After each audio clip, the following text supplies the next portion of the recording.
நினச்சா அதுக்கு நான் சாத்தியம் இல்லை. பட் நடிகர்கள் கட்சியில் வந்து சேர்ந்தால் அது சாத்தியம். நடிகர்கள் வரலாம், நாட்டுக்கு நல்லது செய்யணும். நான் வந்தேன், பிறந்த செத்துட்டேன்னு இல்லாமல் நான் வந்து இந்த உலகத்துக்காக ஏதோ ஒன்று செஞ்சுட்டு போனேன். ஆன்மீகத்தில் நான் சாதிச்சிருக்கிறேன். கடவுள் எனக்கு தெரியும், கடவுள் ஒன்று தான், புரிய வச்சுருக்கிறேன். அது மாதிரி அரசியல் சாதிக்கிறது என் கையில் இல்லை. கடவுளுக்கு நெருக்கமான ஒரு ஒப்பந்தத்தில் நான் அரசியலில் வந்திருக்கிறேன். பட் ஆன்மீகத்தில் நான் வெற்றி பெற்றேன்னே சொல்கிறேன். என்ன குருன்னு சொல்கிறதுக்கு ஆள் இருக்காங்க, என்ன குருன்னு ஒத்துக்கிறது. நான் அரசியல் தலைவர் அப்படின்னா கிடையாது, அரசியல் நிறுவனர். மக்கள் செல்வாக்கு பெற்ற நான் அரசியல்னா எனக்கு தெரியாது. எனக்கு மக்கள் செல்வாக்கு முக்கியம் இல்லை, மக்கள் நலன் முக்கியம். நான் அந்த மாதிரி ஆள் தான்.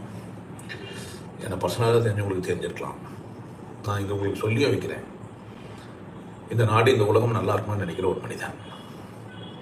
இந்த கட்சியை நீங்கள் ஆதரிச்சா இந்த நாட்டை நான் ஆதரித்து நல்லா இருக்குவேன், உறுதிமொழி தரேன். என் மனம் எப்போதுமே நல்லா இருக்கணும்னே யோசிக்கும், எல்லாரும் நல்லா இருக்கணும் அப்படின்னு நினைக்கிறேன்.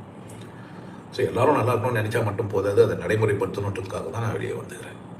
முதல்ல நான் நல்லா இருக்கணும்னு நினச்சேன், ஆன்மீகவாதியாக மாறிட்டேன். நான் நல்லா இருக்கிறேன். நாம நல்லா இருக்கணும்னு நினைக்கிறேன், எல்லோரும் நல்லா இருக்கணும், என்னை சுற்றி எல்லாம் இருக்கணும்னு நினைக்கிறேன். அதுக்காக அரசியல்வாதியாக வெளியே வரேன்.